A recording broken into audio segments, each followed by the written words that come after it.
Hey guys, Sandy here. Welcome back to my channel and welcome back to Off the Board. Now this is a month-long series that really challenges you to use your Pinterest pins as inspiration and create a layout.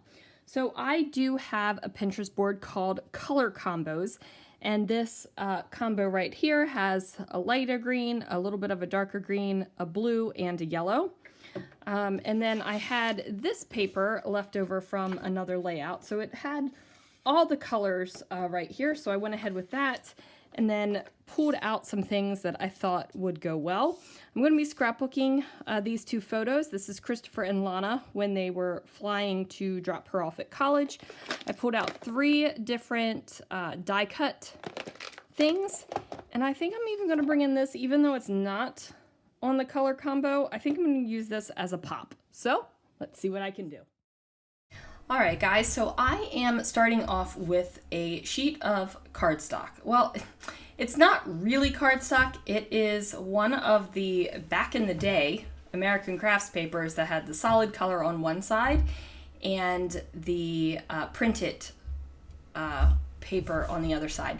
This was the closest blue I had of cardstock in my stash to match that dark blue flower. And it's about a shade too light. I probably could have gone through my pattern papers and found a pattern paper a little bit darker, but this was good enough, and I'm using up a sheet of cardstock, so was a win for me.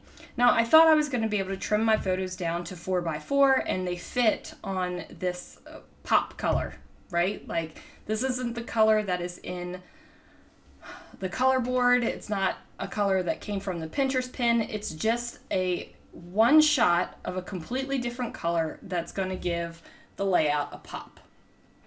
So I thought the photos could go down to 4x4. They could not, so I trimmed them down to 3.5x4, and then first I'm going to mat them on this piece of paper. Now it looks like white paper in the video, but there's a very small light yellow pattern on it. I go ahead and mat that onto my pop paper, and I am completely in love with it. I love how it just brings the photos up off of the page. It really is giving it that pop that I was looking for. So now I'm going to use these 2 other triangle papers that I had sitting on my desk. So as you guys know, or you might not know, I don't keep scraps anymore. I used to have a whole filing system, and it's stressful, let me tell you, because you have to pick which color your pattern papers it's going into. Sometimes I would look at it and, like, if it was a multicolored paper, and I might say, oh, that's got a lot of yellow in it, it goes into the yellows.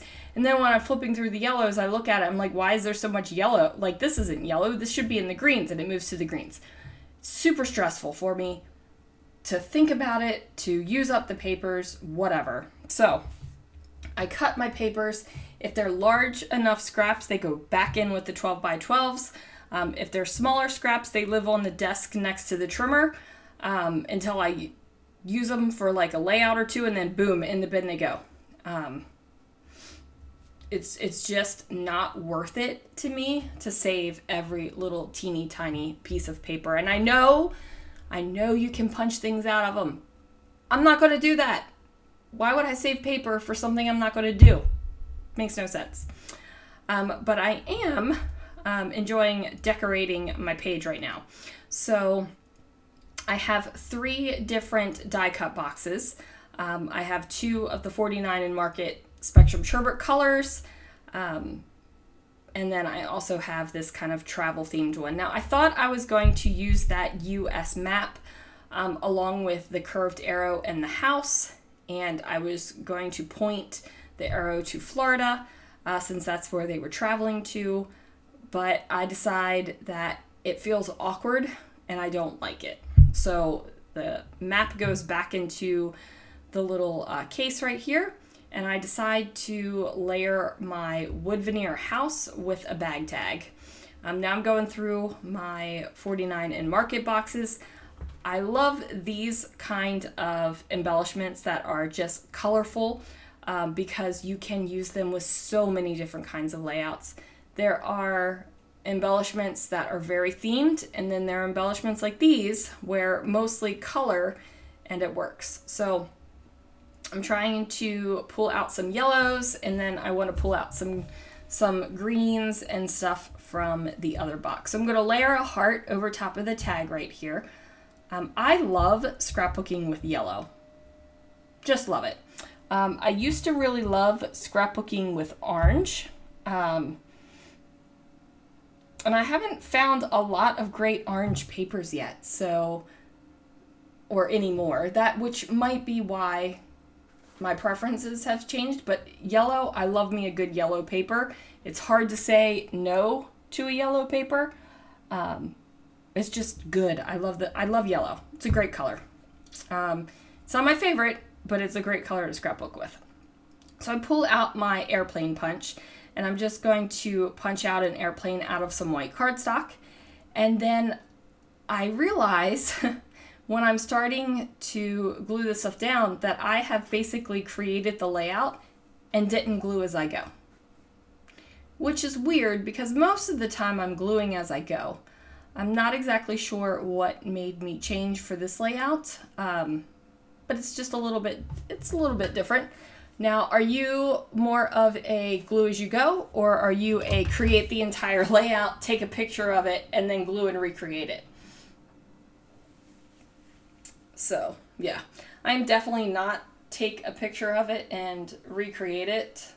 I did try that a couple times in the past, but it just didn't work for me. It's not my usual way of doing things. It isn't the happiest way of doing things. So, yeah. I am going to go ahead and glue all of this stuff down with some Nouveau Deluxe adhesive. That way the wood veneer is going to stick a lot better. The paper I'm just going to put down with my ATG because it will stick down just fine. I like having the Nouveau Deluxe with wood veneer and acrylic because it just holds on to it a little bit better. Now I'm going to tie a bow because I cannot have a naked tag hole on my page. So I'm going to tie a bow, and this twine is from, oh shoot, why is it blanking? Mike's Pastries. Is that what it is? Mike's Pastries? Yeah. Wow, why was I blanking? They have the absolute best lobster tails, and Christopher ordered some and had some shipped for my birthday, and I kept the baker's twine around the box to scrapbook with it. So I've got Mike's Pastry baker's twine on here. So now everything is glued down, and I have to get a title. Now my title is going to go where that curved arrow is, which the curved arrow came from MK's shop. The other stuff is all from my stash. Now I did have my heart confetti that I wanted to sprinkle about the page and completely forgot about it. So we'll sprinkle heart confetti on the next layout. But I'm using these black and white thickers. So I'm going to spell out college because that's going to be the big main word since this is Lana heading off to college. And then I'm going to find some tile stickers to use. And I was going to write flight to college. Now look at this. This is a sheet of October afternoon mini markets that I have not even used yet. How ridiculous is that? How long has October afternoon been out of the scrapbooking game? Years, right? Like it's been at least 5 years. Maybe more. But anyway, I don't have enough space there. I don't have enough space to write flight to college in a line, and I didn't want it on two, like I didn't want flight on the top and two on the bottom. Don't know why. It probably would have looked fine, but it wasn't something that I was interested in doing. So I changed it to college flight instead of flight to college. That way I'm also only using one T, so that made me happy because T's seem to go pretty quickly with my letter stickers. So anyway, guys, there it is. My color combo Pinterest board with my little extra pop of color. So thanks so much for watching, and I will see you guys again real soon for another video.